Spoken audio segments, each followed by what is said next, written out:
दोस्तों इस वीडियो में हम बात करेंगे कक्षा 10वीं के। अगर आप लोग इंग्लिश का पेपर देने वाले हैं तो आज के इस क्लास में आपको बताएंगे मोस्ट इंपॉर्टेंट सेंट्रल आइडिया, जो कि आपको पता है बोर्ड एग्जाम में ये क्वेश्चन आपका 3 नंबर के लिए पूछा जाता है।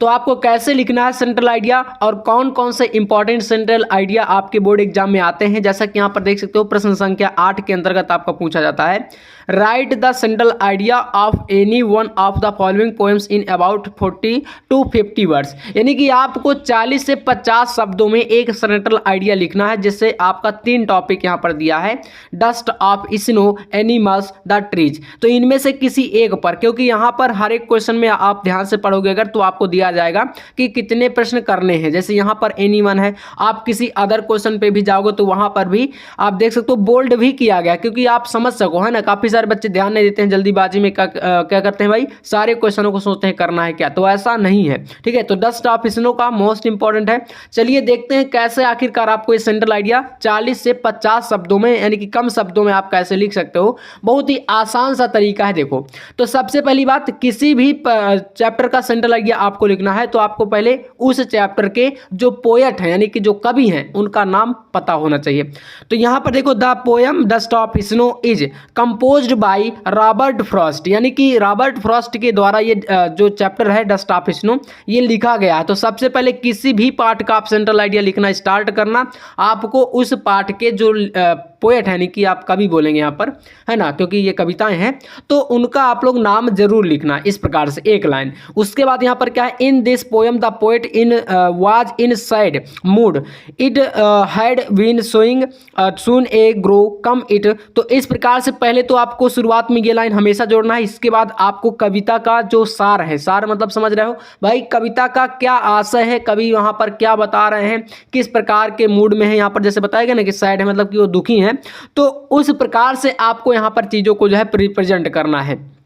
इसके बाद देखो यहाँ पर है, इट सुक the dust of snow on poet this change his mood.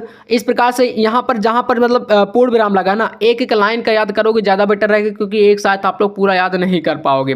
इसके बाद क्या है, it represent a moment that some simple but has large simplification significance in out like we face both sorrow and hopeful. इसके बाद क्या है, for betterment. तो देखो यहाँ पर ज़्यादा से ज़्यादा कितनी लाइन लिखा गया है, आप गिनोगे तो 3, 4, 5, 6, 7, 8, 9 और लगभग मतलब 9 से 10 लाइन में पूरा सेंट्रल आइडिया आपका यहाँ से कंप्लीट हो जाता है। और अगर इसके शब्दों को गिनोगे तो लगभग मतलब 30 से 40 शब्द या 40 शब्द आप लिख दोगे तो नंबर मिल जाएंगे, है ना, क्योंकि 3 नंबर का ही ये क्वेश्चन होता है, तो ज़्यादा मतलब बढ़ा के वहाँ पर आपको नहीं लिखना। ठीक है, तो इस तरीके से आपने अगर इस पोएम में पूरा देखोगे तो कभी यहाँ पर क्या है, सैड है। ठीक है, सैड मोमेंट है मतलब कि दुखी है, उनका मूड यहाँ पर मतलब दिमाग की बात करी गई है, और उसको रिप्रेजेंट करना है वो एक एग्जांपल देकर के डस्ट ऑफ स्नो, है ना, इस चैप्टर का नाम यहाँ पर इसीलिए रखा गया है। तो ऐसे आपको यहाँ पर इसका स्क्रीनशॉट कर लेना, इतना आप लिख दोगे तो 3 नंबर यहाँ से आपको इसका मिल जाएगा। इसके बाद एक क्वेश्चन यहाँ पर है द एनिमल्स का, है ना, यानी कि इस चैप्टर का नाम, और इसके बाद है द ट्री का। तो चलिए एक और यहाँ पर देखते हैं जो कि आपका मोस्ट इंपॉर्टेंट है इनमें, क्योंकि ये पिछले साल का पेपर है, तो इसमें आपका इनमें से एक ये डस्ट ऑफ स्नो वाला ज़्यादा इंपॉर्टेंट है। उसके बाद आपको लिखना है यहाँ पर टाइगर इन द जू वाला। ठीक है, तो यहां पर इस चैप्टर का देखो कैसे लिखोगे, तो लिखा है यहां पर the poem tiger in the zoo is compose Leslie Norris, यानी कि इनके द्वारा लिखा गया। जैसा हमने इसमें देखा था कि ये आपका रॉबर्ट फ्रॉस्ट जी के द्वारा लिखा है, तो ऐसे ही आपको पहली लाइन मैंने बताया है ना कि जो जिसके मतलब राइटर जो है ना, यानी कि सॉरी पोएट जो है, उनको जरूर लिखना है। तो ऐसे ही यहाँ पर आपको लिख देना है कि ये जो टाइगर इन द जू वाला चैप्टर है इसको किसने लिखा है ना। This poem contrast a tiger in the zoo, in जू का मतलब क्या होता है, चिड़ियाघर, है ना, तो चिड़ियाघर के बारे में बताया गया यहाँ पर। तो ये हो जाएगा जू मतलब चिड़ियाघर, zoo in his cage with the tiger in its natural habits that tiger can take only the few step in his cage. यानी कि आपको पता है कि जैसे गुफाओं में अगर या कहीं जंगल में मतलब ये जंगली जानवर जो रहते हैं तो वहाँ पर वो ज़्यादा मतलब आराम से रह सकते हैं, लेकिन अगर यानी आप चिड़ियाघर पर जाओगे तो वहाँ पर देखोगे तो उनको उतना ज़्यादा स्थान नहीं मिल पाता है ना, तो कम जगह पर ही उनको मतलब रहना पड़ता है। तो यहाँ पर ये चीज़ बताएगा द फ्यू स्टेप, यानी कि कुछ ही वो चल सकते हैं, ज़्यादा दूर तक ना ही दौड़ सकते। टाइगर आप जानते हो जंगल में रहेंगे अगर तो मतलब जहाँ पर मन चलेगा वहाँ पर घूमेगा, है ना, भागना दौड़ना जो भी चीज़ है, शिकार करना, लेकिन चिड़ियाघर पे ये सब चीज़ें पॉसिबल नहीं है, ठीक है। इसके बाद यहाँ पर इन his CAG but moving freely, यानी कि वो फ्री होकर के, अगर वो गुफाओं में रहते हैं, बाहर रहते हैं तो फ्री होकर घूम सकते हैं, लेकिन आप चिड़ियाघर में देखोगे तो ऐसा नहीं है। इन फॉरेस्ट एंड हंटिंग, यानी कि यही सारी चीज़ें बताई गई, जैसा मैं बता रहा हूँ आपको कि शिकार करना, घूमना, फ्री है कोई, है ना, ये सारी चीज़ें वो कर सकते हैं जब गुफाओं में रहते हैं।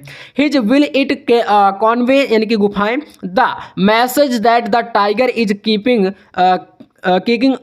Of forest his born freely we should not cage them, यानी कि ऐसा अगर आप उनको बंद करके रखोगे तो वो नहीं कर सकते, अगर फ्री होके घूमेंगे तो वो जो चाहे वो कर सकते हैं। ऐसा ही आप एग्जाम्पल अपने लाइफ को भी लेकर के कर सकते हो। यहाँ से कुछ सीखने को मिलता है, मतलब किसी भी चैप्टर से अगर बात करें तो कुछ ना कुछ वहाँ पर सीखने को मिलता है, तभी जा करके आपको वो पाठ पढ़ाया जाता है, ठीक है। तो इस तरीके से ये आपका पहला एक central idea tiger in the जू वाला, और एक आपका डस्ट ऑफ स्नो वाला, ये दोनों मोस्ट इंपॉर्टेंट है। दोनों का स्क्रीनशॉट आप यहां से कर लीजिए और इनको तैयार कर लेना है, आपके बोर्ड एग्जाम के लिए काफी क्या है, इंपॉर्टेंट है। और इनमें से 3 इस प्रकार से आएंगे जो कि आपको किसी एक को करना रहेगा, ठीक है। तो ये पेपर भी आप लोग यहां पर देख सकते हो, आपका बोर्ड एग्जाम 2023 का ये पेपर इस प्रकार से आपका 2025 में भी आने वाला है, और ये 2 सेंट्रल आइडिया आपके पेपर में 100% पूछे जाएंगे। तो वीडियो अगर पसंद आए लाइक कर दीजिएगा, चैनल पर नए हैं तो सब्सक्राइब कर लीजिएगा।